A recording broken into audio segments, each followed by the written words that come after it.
can't understand you. I ask you to start filming from the feet slowly up to the head.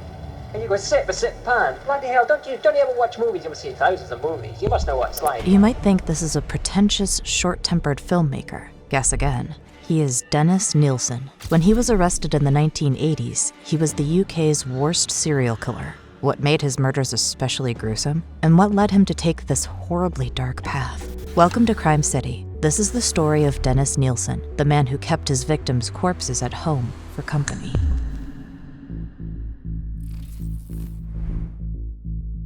Today's story begins in a pretty inglorious way, with a bunch of blocked toilets in Muswell Hill, North London. An engineer at the time went to attend the blocked toilet, cleared the toilet, but did remark to us afterwards that he'd never smelt such a bad smell in an apartment before in his life. 23 Cranley Gardens was split into several flats, and many of the tenants kept complaining about the plumbing. When a plumber came down a second time, he looked in the big drains under the house. That's when he saw chunks of human meat stuffed in it. So on February 9th, 1983, Chief Inspector Peter J. visited 23 Cranley Gardens. The plumbers had determined that the culprit lived on the top floor of the house, as the plumbing was blocked all the way to the bottom. But Peter still couldn't believe it really was human flesh down the drain, so he asked the plumber to show him exactly what he'd seen. And he showed me 4 little pieces of flesh, each about 3 inches by half an inch, maybe an inch,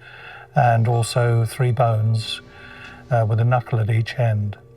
And my first thought when I saw them was that they were from a human hand. Imagine seeing and smelling that. Peter learned that the top floor tenant was a 37-year-old executive officer at a job center, Dennis Nilsen. He was away at work, so Peter and his 2 fellow officers waited for him to get back home. At 5:30 sharp, he turned up. And I remember saying to him, "Mr. Nilsen," and he said, "Yes, that's me." And I said, "I'm Detective Chief Inspector J.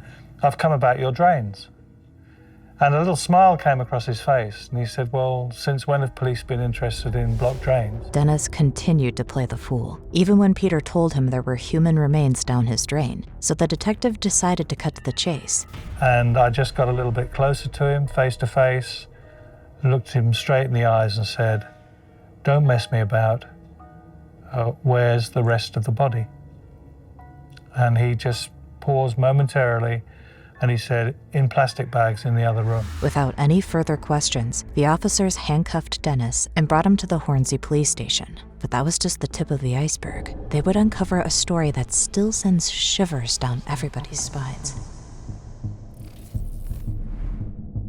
We're used to taking people's words at face value, but in the world of serial killers, it's a whole other story. The confessions are remarkable, not for the candid nature with which he speaks about his appalling crimes, but for the level of self-importance, the grandiosity, lack of empathy, and the narcissism that he displays, all of which are clearly psychopathic traits. Dennis Nilsen hadn't just taken one life, he'd killed 15 men, and he was about to describe each and every one of them in gruesome detail. But he would toy with the officers, change his story, and make it look like he was the one in charge. He would have killed more if he hadn't been arrested, but now that he was in an interrogation room, the floor was his. He could finally reveal his horrible deeds. Well, I was 12. I wasn't 15 or 16.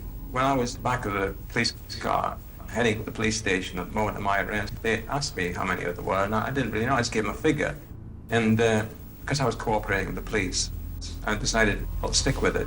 As the police questioned Dennis, a forensic team searched through his apartment for more body parts. Their stomachs turned. The whole house was filled with heads, bones, and torsos. In the wardrobe were 2 severed heads and various body parts in plastic bags, surrounded by air fresheners. In a tea chest was a torso and a skull wrapped in newspaper. In a bathroom drawer, there was a whole pelvis and a bunch of legs, but these were just the bodies of 3 men. In a garden in Crinklewood, the forensic team would find remains from 8 more victims. Dennis would be interviewed 16 times over a couple of months. Dennis patiently described every single detail he remembered about his gruesome murders, showing no remorse or emotion whatsoever. Come the summer, it got hot, and I knew it'd be a smell problem.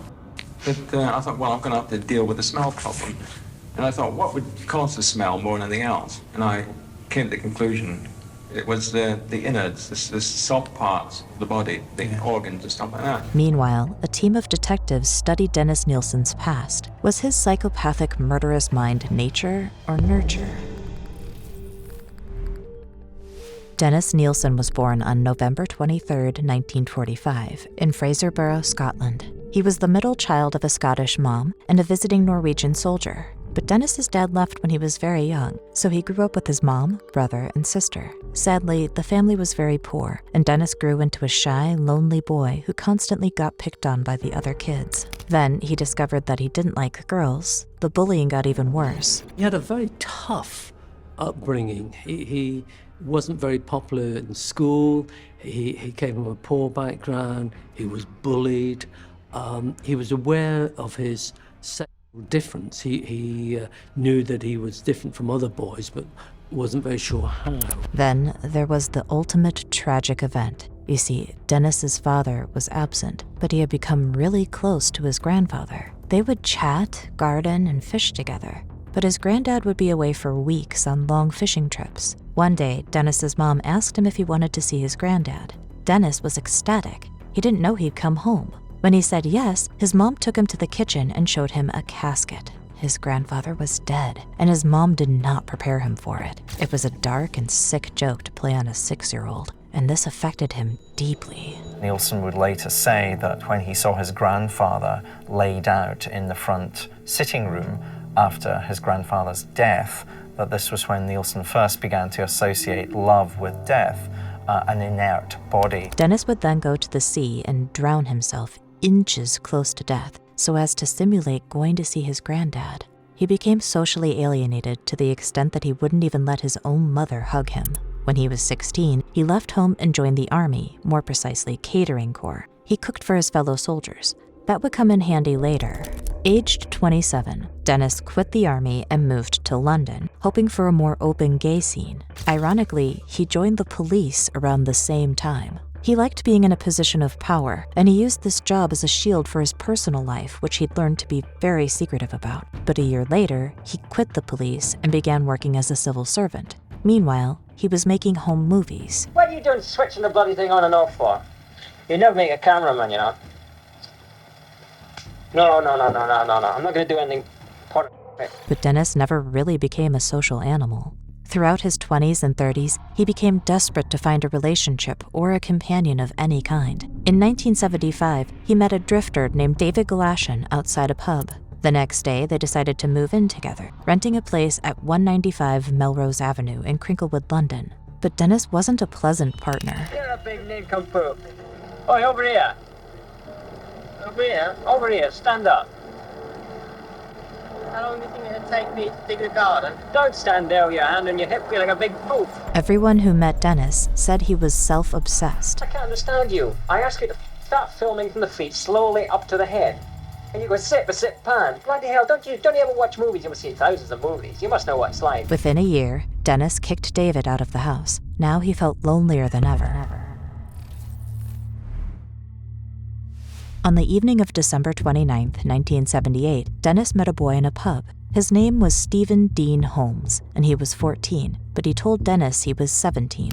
The two drank together until the early hours of the next day. Then Stephen went home with Dennis, and they ended up in bed. But the next morning, Stephen wanted to go home, and Dennis didn't like that one bit. Something clicked. Dennis grabbed a necktie and ended him. Then he drowned him in a bucket. But this is not where it ended. This is where it began for Dennis. Once the murder had occurred and Nilsen had before him a corpse, he then, in a very peculiar fashion, looked after the corpse. Dennis kept Stephen's body in his home for 7 months. He cared for the body as if for a lover. He would bathe it, change his clothes, and put it to bed. During the daytime, he would move it to an armchair so as to let it watch TV with him. When the body was too decomposed to live with it, Dennis moved it under the floorboards. 7 months later, he burned it on a big bonfire in his garden. Now, Dennis had a new thirst for murder. He began targeting poor, lonely gay men and inviting them home, the kind that no one would report missing. He's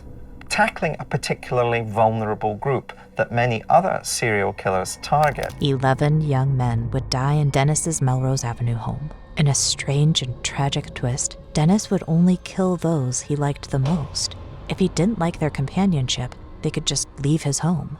If he wanted them to stay, he was so afraid they would leave him in the morning that he would strangle them. Then he would take care of their corpses like they were his most precious lovers. After he killed them, he would sometimes bring them out and put them in a chair and have conversations with them, as if they were still alive. They can watch television with him. He can talk to them. The most exciting part of the little conundrum was when I lifted the body, carried it. Finally, Dennis could have companions that didn't talk back. The need for control is the dark truth behind most sex murderers. I would say that he wanted the bodies to be there because it assured him how in control he was of other people. This is what is arousing to an individual like Nilsen. Dennis would also violate the corpses, then dismember them into tiny bits that he could hide in plastic bags. Every now and then, he would burn the body parts along with old tires to mask the smell. In 1981, Dennis moved to 23 Cranley Gardens, but when he tried to kill another man, he failed. 21-year-old Carl Stoddard woke up after Dennis strangled and drowned him. Then Dennis proceeded to bring him back to life, doing mouth-to-mouth resuscitation and heart massage. He told me that what happened was I got caught up in the sleeping bag set, and that was it. And I believed him, because you don't think that somebody's going to try and kill you. Anyway, he did. So Carl didn't report this to the police. Dennis would kill 3 more men at the new address. There was a problem. There was no space for bodies under the floorboards here. Dennis would boil his victims' skulls and get the flesh off, with excellent butcher skills learned in the army. But even so, he couldn't dispose of his bodies anymore, so he started flushing them down the drains. And the rest is history. In November 1983, Dennis Nilsen was sentenced to life in prison. The bodies of his victims continued to be identified well into the 21st century, including the body of his first victim in 2005. Dennis showed no remorse for his murders up until his death in 2018. He was an unpleasant prisoner, often making official complaints about the staff or other inmates. Once, he even complained that the gay softcore magazines he'd subscribed to had graphic images. Dennis was proud. He even bragged to the police that he would have killed many more had they not arrested him. He told me off the record that if it hadn't have been 15, it would have been 150 if we hadn't caught him when we did. Was he born a psychopathic murderer, or did his context make him one? Nobody is born with an inevitability about his future. The future is shaped by the experience. It may shape the gene which is flawed, but that is not the same thing as saying that there is evil inherent. Dennis went through difficult times as a young person, but so did many other people. Yet he turned into a monster that still shocks people to this day. Hey, thanks for watching. What do you think about this case? Did nature or nurture play a bigger role in Dennis Nilsen's dark history? Write us a comment and remember to like and subscribe. See you next time.